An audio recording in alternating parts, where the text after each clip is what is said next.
بسم اللہ الرحمن الرحیم الحمدللہ رب العالمین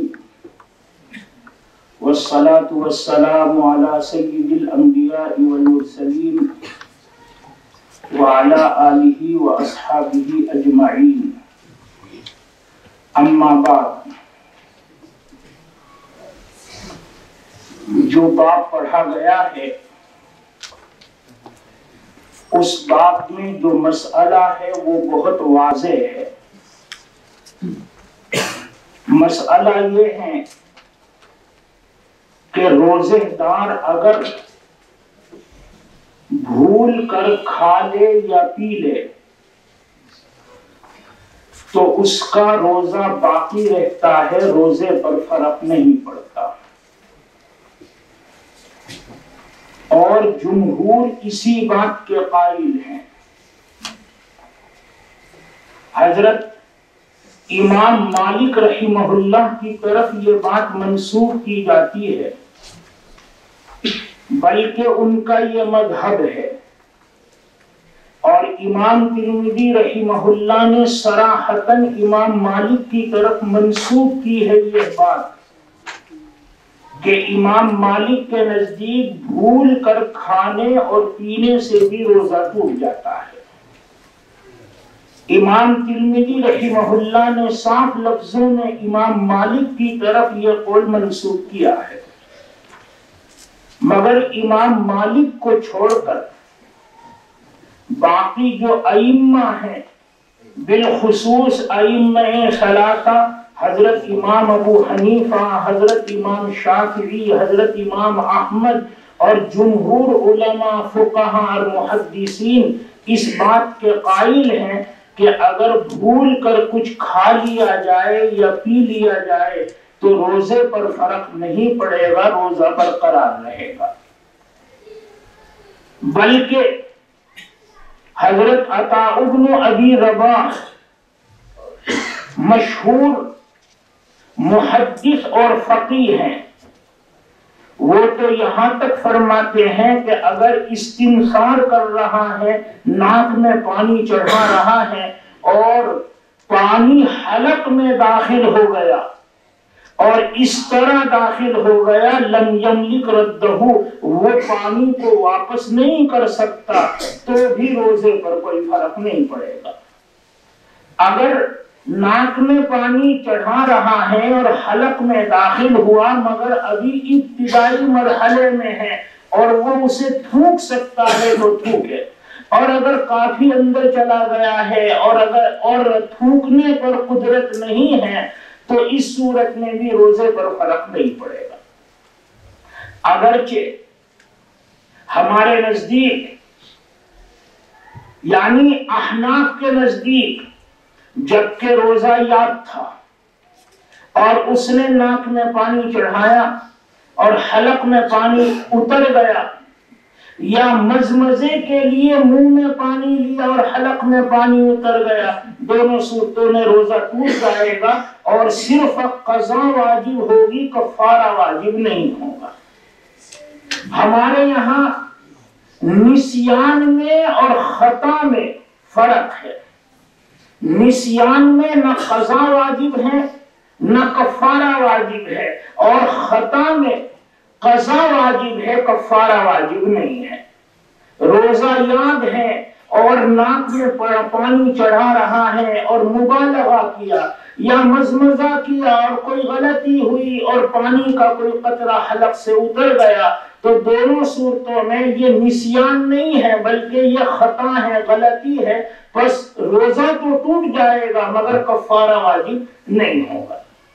حضرت عطاء بن ابی رباح کی یہاں اس صورت میں بھی روزہ نہیں ٹوٹے گا، اور حضرت عطاء بن ابی رباح تابعی ہیں۔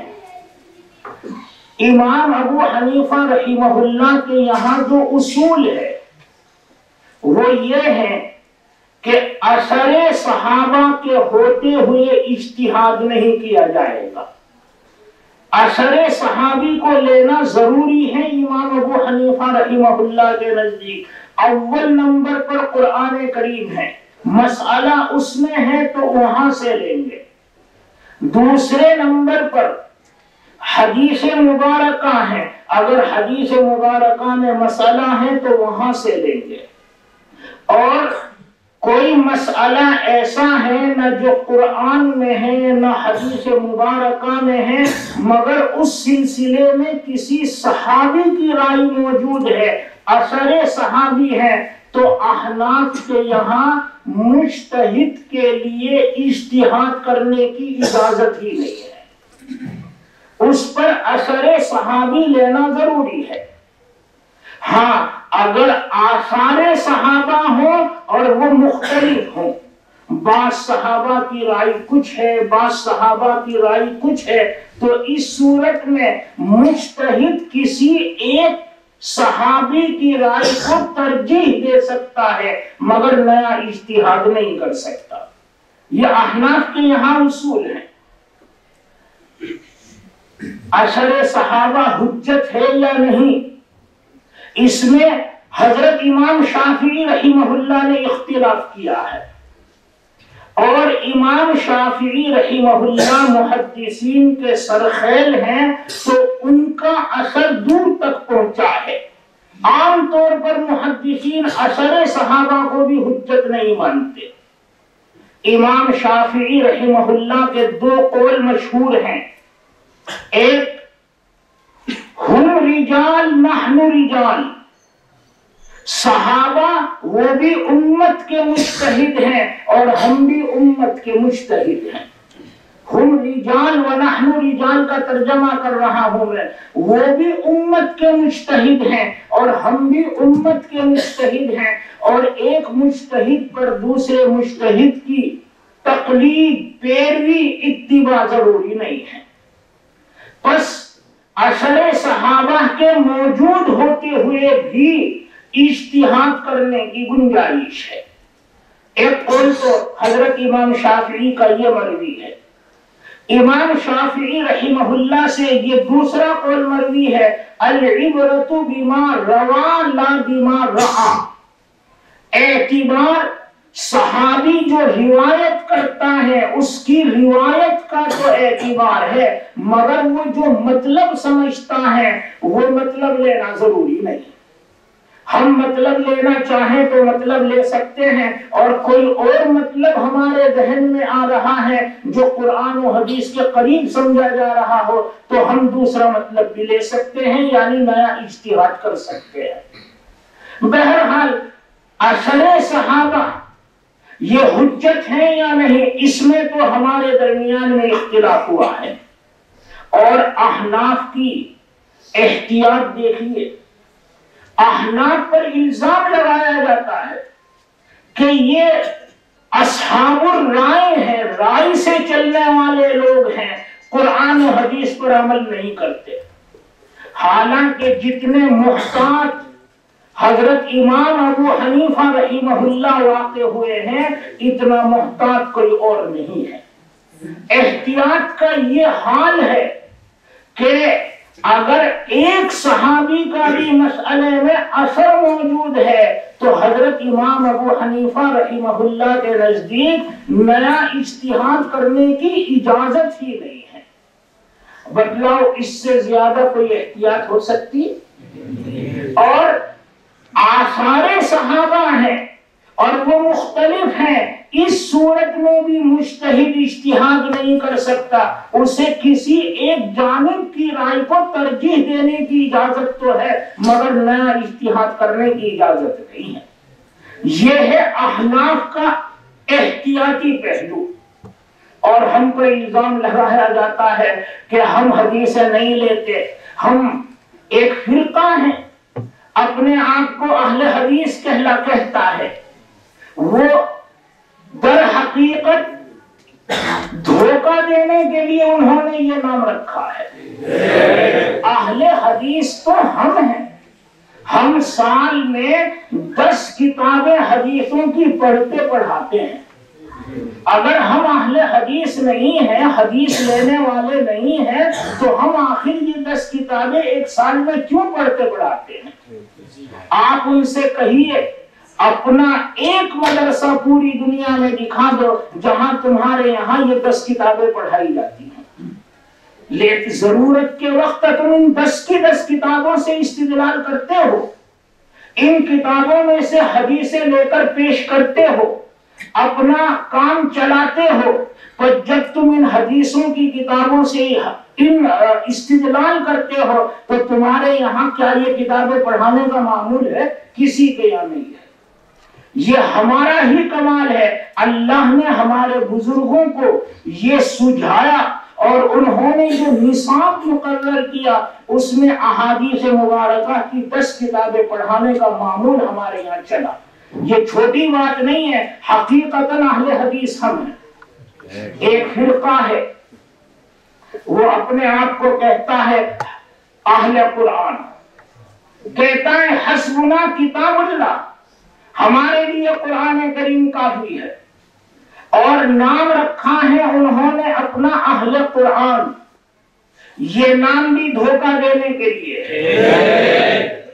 اہل قرآن تو تمام مسلمان ہیں، بھلا کون مسلمان ہے جو قرآن کریم کو حجت نہ مانتا ہو؟ ہر مسلمان قرآن کریم کو حجت مانتا ہے، بس تم اکیلے اہل قرآن کیسے ہو گئے؟ جب ہر مسلمان قرآن کریم کو حجت مانتا ہے تو ہر مسلمان اہل قرآن ہے۔ ہاں، قرآن کریم سے نیچے احادیث مبارکہ حجت ہے یا نہیں، اس میں تمہارا اور ہمارا اختلاف ہے۔ ہم نے کہا قرآن کریم سے نیچے احادیث مبارکہ بھی حجت ہے، کیونکہ قرآن بھی وحی ہے اور احادیث مبارکہ بھی وحی ہے۔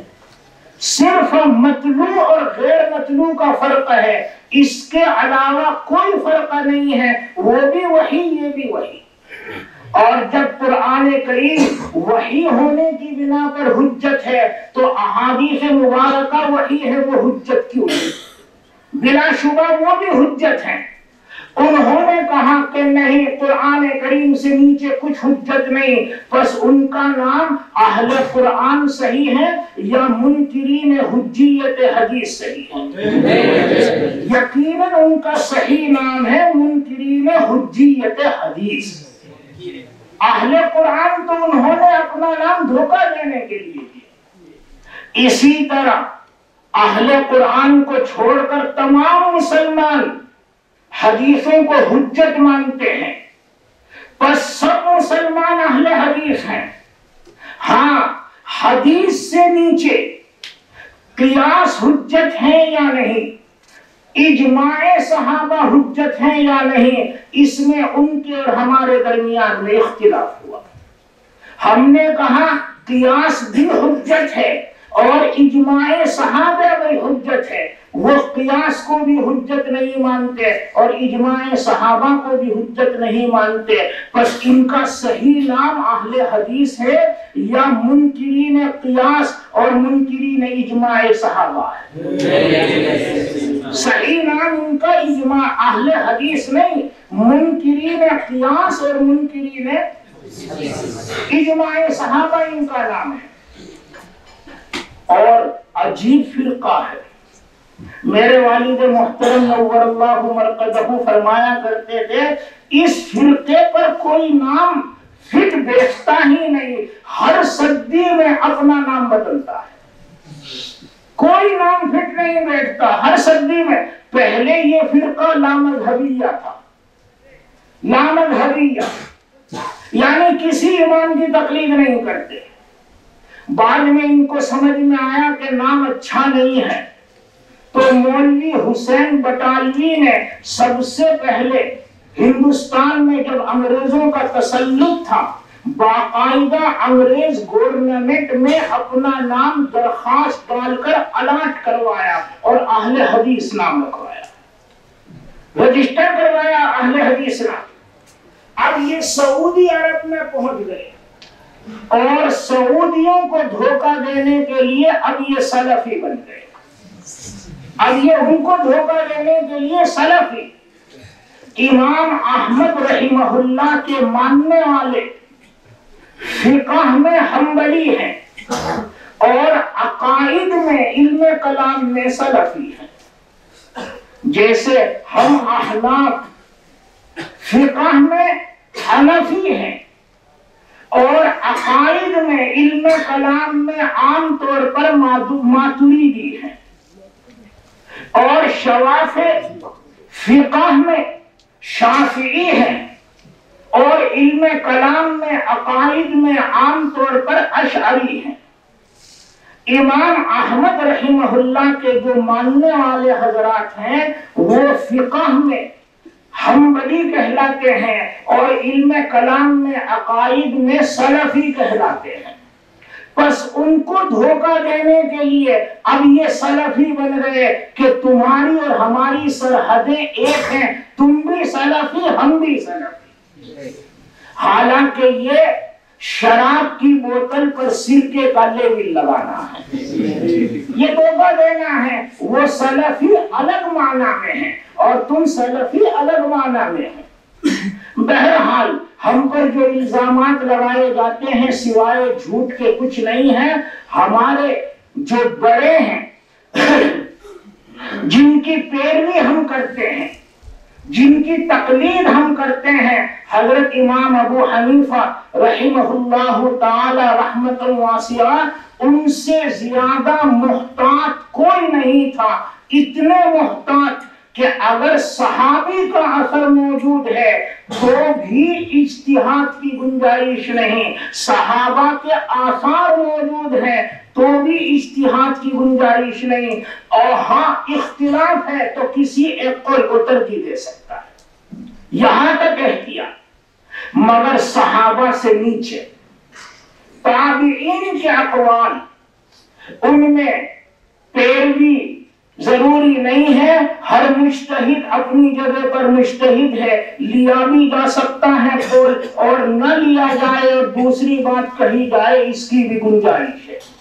چنانچہ حضرت عطاء بن ابی رباح نے یہ بات کہی ہے کہ اگر استنثار کیا اور پانی حلق میں داخل ہو گیا اور پانی کو واپس کرنے پر قادر نہیں ہے تو روزے پر فرق نہیں پڑے گا۔ یہ حضرت عطاء بن ابی رباح جو ایک تابعی ہے، مجتہد ہے، ان کی اپنی رائے ہے، مگر احناف کے یہاں نہ اس رائے کو لینا ضروری ہے اور نہ لیا گیا ہے۔ اور میں نے ابھی مسئلہ بتلایا کہ اگر گلے میں پانی اتر جائے اور روزہ یاد ہوتے ہوئے ایسا ہوا ہے تو روزہ ٹوٹ جائے گا ہمارے یہاں، اگرچہ کفارہ واجب نہیں ہوگا۔ اور حضرت حسن بصری رحمہ اللہ فرماتے ہیں کہ اگر حلق میں مکھی داخل ہو جائے تو اس پر کچھ واجب نہیں۔ ظاہر بات ہے یہ ایسا ہی ہے جیسے گرد و غبار داخل ہو جائے، دھواں داخل ہو جائے، اس میں کوئی عمل دخل نہیں ہوتا، بس روزے پر فرق نہیں پڑے گا۔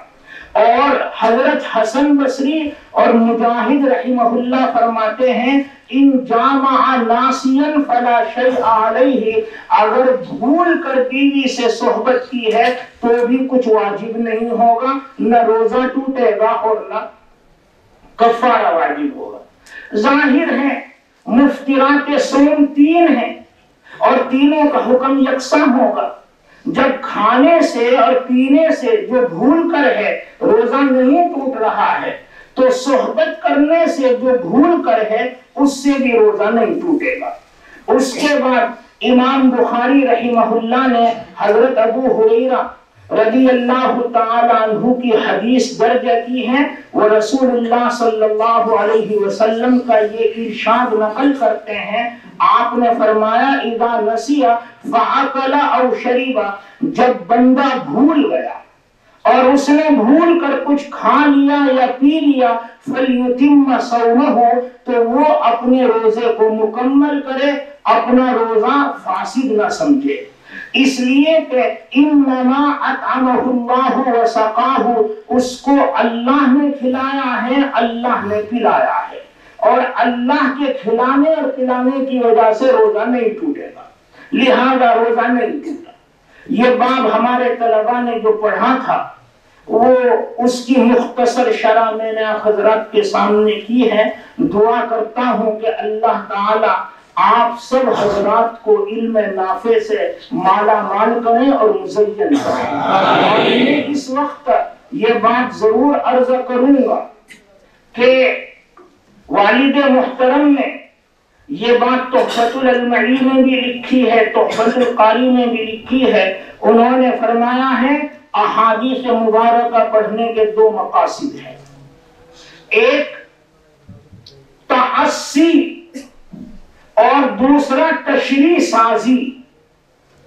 حدیثیں اس لیے پڑھنی ہے کہ جس طرح قرآن کریم سے مسائل اخذ کیے جاتے ہیں احادیث مبارکہ سے بھی مسائل اخذ کرنے ہیں. تعصی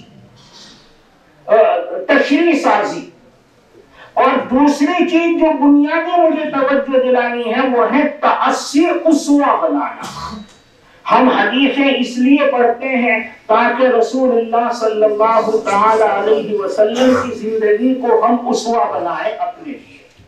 پر جو کچھ پڑھیں اس کے مطابق اپنے آپ کو ڈھالنے کی ضرور کوشش کرنی چاہیے. جو کچھ ہم پڑھیں. میں ایک واقعہ حضرات علماء کرام تشریف فرما ہے ان کی موجودگی میں سناؤں. میں نے جلالین شریف جلد ثانی حضرت مولانا زبیر صاحب رحمت اللہ علیہ سے پڑھی.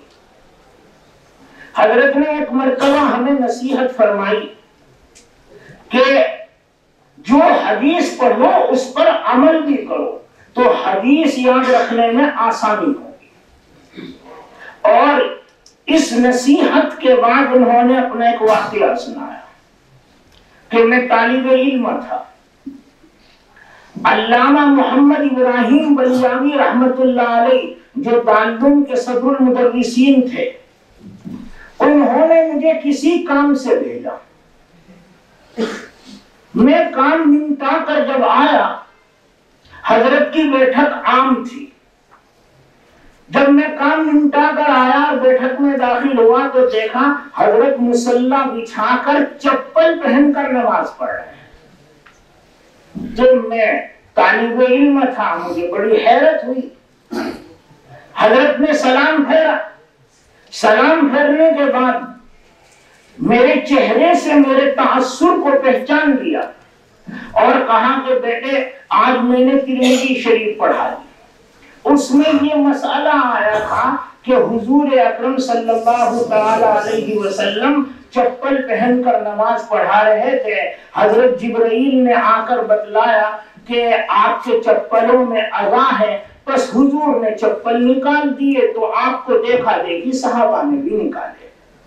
یہ میں نے آج ترمذی میں حدیث پڑھائی اور مسئلہ پڑھایا. اتفاق سے میں یہ چپل کل ہی خرید کر لایا ہوں اور میں نے ان کو دھو بھی لیے ہیں اور آج میں نے یہ مسئلہ پڑھایا تو میں نے سوچا اس حدیث پر عمل کر لوں تاکہ حدیث یاد رہے.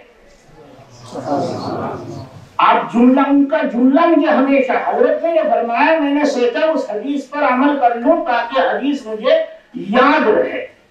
یاد رکھنے کا آسان طریقہ یہی ہے کہ اس کو کبھی کبھار عمل میں لاؤ. مثال کے طور پر رفع یدین کی حدیث ہے. بعض روایتوں میں رکوع میں جاتے وقت اور اٹھتے وقت رفع یدین کا تذکرہ ہے. بعض میں دو سجدوں کے درمیان بھی رفع یدین کا تذکرہ ہے. بعض میں جب سجدے میں رکوع سے اٹھ کر سجدے میں جانے لگے تب رفع یدین کا تذکرہ ہے. بعض میں فی کل خفض و رفع رفع یدین کا تذکرہ ہے. اب کون سی روایت کہاں ہے وہ یاد رکھنے کا آسان طریقہ ہے. کبھی کبھی تنہا جب کمرے میں نماز پڑھو تنہا کمرے میں نماز پڑھو تو کبھی کبھی حدیثوں پر عمل کر لی. مثلا نسائی شریف کی روایت میں یہ اضافہ ہے تکبیر تحریمہ کے علاوہ 3 جگہ رفع کا ذکر آیا ہے اور تیسری جگہ ہے رکوع سے اٹھ کر سجدے میں جاتے وقت. تو آپ نے وہ حدیث ذہن میں رکھ کر اس پر کبھی کبھار عمل کر لیا تو حدیث آپ کو محفوظ رہے گی. فی کل خفض و رفع، اس حدیث پر کبھی عمل کر لیا، حدیث آپ کو محفوظ رہے گی۔ یہ آسان طریقہ ہے۔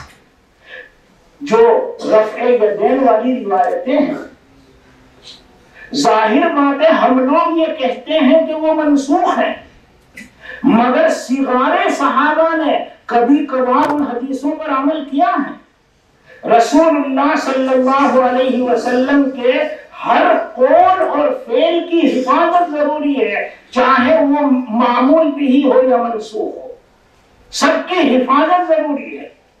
پس مرور زمانہ کے ساتھ حضور کے وہ افعال جن کو لوگ بھولنے لگے تھے، صحابہ نے کبھی کبھی عمل کر کے دکھلایا، رفع یدین بھی کیا، نماز جنازہ میں 5 تکبیریں بھی کہیں، سورہ فاتحہ بھی پڑھی، اور ہر بار نصیحت کی یاد رکھیو۔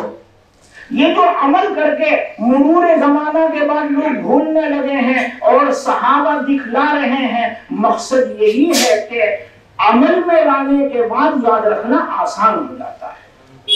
بس ہم جو حدیثیں پڑھتے ہیں اس کے بنیادی مقاصد میں سے ایک مقصد ہے تعصی، ہمیں اسوہ بنانے کے لیے یہ حدیثیں پڑھنی ہیں، پر جو بھی حدیث ہمارے سامنے آئے ہمیں اس کو عمل میں لانا ہے، اپنی زندگی میں اتارنا ہے، چاہے وہ اعمال کے قبیل کی احادیث ہوں، اخلاق کے قبیل کی احادیث ہوں، معاملات سے متعلق ہوں، معاشرے میں رہنے کے تعلق سے ہوں، جو کچھ ہم پڑھیں اس کو ہمیں اپنی زندگی میں اتارنا ہے۔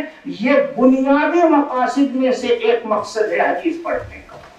اللہ تعالی ہم سب کو نبی اکرم صلی اللہ تعالی علیہ وسلم کا سچا پیروکار اور متبع بنائے، ہم سب کو علم نافع سے مالا مال فرمائے، اور اس مدرسے کے فیض کو خوب عام تام جاری اور ساری فرمائے، طلبہ کو بھی قبول فرمائے، اساتذہ کو بھی قبول فرمائے۔ اور یہ بزرگوں کی جگہ ہے، میری پہلی بار حاضری ہوئی ہے، میں اللہ کے حضور میں دعا کرتا ہوں کہ یہاں کے برکات میں سے اللہ تعالی مجھے بھی حصہ عطا فرمائے۔ وآخر دعوانا الحمدللہ رب العالمین۔